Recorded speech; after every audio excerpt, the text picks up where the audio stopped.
Hi, ഞാൻ Anuradha. Welcome to Nandootty's kitchen.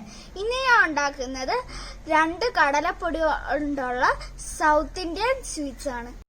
ഈ 2 സ്വീറ്റ്സും Deepavali snacks ആയിട്ട് എല്ലാവർക്കും കൊടുക്കുന്ന ഒരു റെസിപ്പിയാണ്. ഇത് ഈസി ആയിട്ട് ഈവനിങ് സ്നാക്സ് ആയിട്ട് വേണമെങ്കിലും കഴിക്കാം. ആദ്യത്തേത് ബസാൻ ലഡു അല്ലെങ്കിൽ മാലഡു ആണ്. രണ്ടാമത്തേത് ഗീ മൈസൂർ പാക്കും ആണ്. മൈസൂർ പാക്കിന്റെ ലിങ്ക് താഴെ ഡിസ്ക്രിപ്ഷൻ ബോക്സിൽ കൊടുത്തിട്ടുണ്ട്. ഈ വീഡിയോ കണ്ടിട്ട് അതും മറക്കാതെ കാണണേ.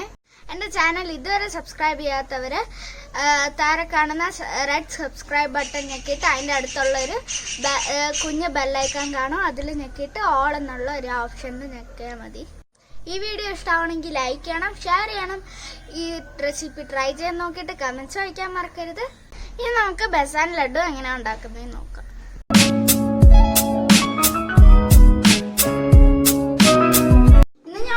മാലഡു ആണ്. അതിന് വേണ്ടിയുള്ള ഇൻഗ്രീഡിയൻസ് എന്തൊക്കെയാണെന്ന് നോക്കാം. 3/4 കപ്പ് കടലമാവാണ്, പിന്നെ പൊടിച്ച പഞ്ചാര 1/2 കപ്പ്, ഏലക്കാപ്പൊടി 1/4 ടീസ്പൂൺ, 2 ടേബിൾ സ്പൂൺ നെയ്യ്. ആദ്യം നമ്മൾ നെയ്യ് ചെറിയ ചൂടിലൊന്ന് മെൽറ്റ് ചെയ്തെടുക്കണം. അതിലോട്ട് കടലമാവ് ചേർത്ത് കൊടുക്കണം. കടലമാവിന്റെ ആ ഒരു ടേസ്റ്റ് പോവാൻ വേണ്ടിയാണ് ഇത് ഒന്ന് റോസ്റ്റ് ചെയ്തെടുക്കേണ്ടത്. ഇത് നെയ്യ് വിട്ട് വരുന്നതിന്റെ ഒരു നല്ലൊരു മണം വരുന്നവരെ ഇതൊന്ന് റോസ്റ്റ് ചെയ്യണം. ലോ ഫ്ലെയിമിൽ വെച്ച് വേണം റോസ്റ്റ് ചെയ്യാൻ. ഇത് ഒന്ന് കട്ടകളൊക്കെ ഇല്ലാതെ വേണം ചെയ്തെടുക്കാൻ. കട്ടകളുള്ളതാണെങ്കിൽ ജസ്റ്റ് ഒന്ന് ഇങ്ങനെ അതൊന്ന് ബ്രേക്ക് ചെയ്ത് കൊടുക്കണം. നിങ്ങൾക്ക് ഈ കടലമാവിന് പകരം പൊരിക്കടല എടുത്തിട്ട് അത് ജസ്റ്റ് ഒന്ന് റോസ്റ്റ് ചെയ്തിട്ട് പൊടിച്ചെടുത്ത് വേണമെങ്കിൽ ഉപയോഗിക്കാം. പിന്നെ നിങ്ങൾ ഈ പഞ്ചാര ചേർക്കുന്നതിന്റെ കൂട്ടത്തിൽ ഒരു നുള്ളു ഉപ്പ് വേണമെങ്കിലും ചേർക്കാം. പിന്നെ ഇതിന്റെ ഇടയ്ക്ക് വേണമെങ്കിൽ കാഷ്യൂ നട്ട്സോ അതെന്തെങ്കിലും അങ്ങനത്തെ എന്തെങ്കിലും വേണമെങ്കിലും ചേർക്കാം. അതൊക്കെ നിങ്ങളുടെ ഇഷ്ടം പോലെയാണ്.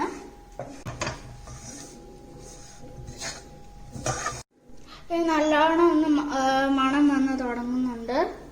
ഇതിലോട്ട് ഞാൻ 1 സ്പൂൺ നെയ്യും കൂടെ ചേർത്ത് കൊടുക്കുകയാണ്.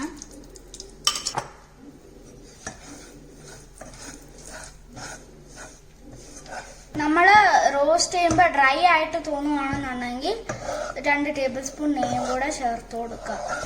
ഈ ടെക്സ്ചർ വേണം ആയി കിട്ടാൻ. ഇനി നമുക്ക് ഫ്ലെയിം ഓഫ് ചെയ്യാം. ഇനി നമുക്ക് ഫ്ലെയിം ഓഫ് ചെയ്തിട്ട് വേറൊരു ബൗളിലോട്ട് ട്രാൻസ്ഫർ ചെയ്തിട്ട് കൂൾ ചെയ്യാൻ വെക്കാം. കാരണം ഈ പാത്രത്തിൽ തന്നെ ഇരുന്ന ഇതിന്റെ ചൂടും കൂടെ അടിച്ച് കുറച്ച് നേരം എടുക്കും കൂളായി കിട്ടാൻ.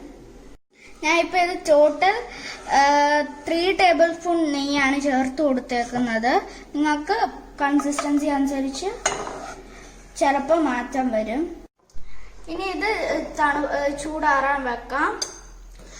ഈ സമയത്ത് നമുക്ക് പൊടിച്ച പഞ്ചാരയിലോട്ട് ഒരു 1/4 ടീസ്പൂൺ ഏലക്കാപ്പൊടിയും കൂടെ ഇട്ട് മിക്സ് ചെയ്ത് വെക്കാം. ഇത് ചൂടോടെ ചെയ്യല്ല, കാരണം ചൂടോടെ ചെയ്താൽ ഈ പഞ്ചാര ചേർക്കുമ്പോൾ അത് മെൽറ്റ് ആയി പോവും. ഒടിച്ച പഞ്ചാര തീരെ തണുത്തിട്ട് ചെയ്യരുത്, കാരണം കുഴയ്ക്കാൻ പാടായിരിക്കും. ഇതിപ്പോ കറക്റ്റ് ടെമ്പറേച്ചർ ആയിട്ടുണ്ട്. തീരെ തണുത്ത് പോയിട്ടില്ല, ചെറിയൊരു ചൂടുള്ള ഒരു ടെമ്പറേച്ചർ ആണ് ഇതിപ്പം. ഈ സമയത്ത് നമുക്ക് ഇതിലോട്ട് പൊടിച്ച പഞ്ചാര ഏലക്കയും കൂടെ മിക്സ് ചെയ്ത് വെച്ചേക്കുന്ന ഇത് ചേർത്ത് കൊടുക്കാം.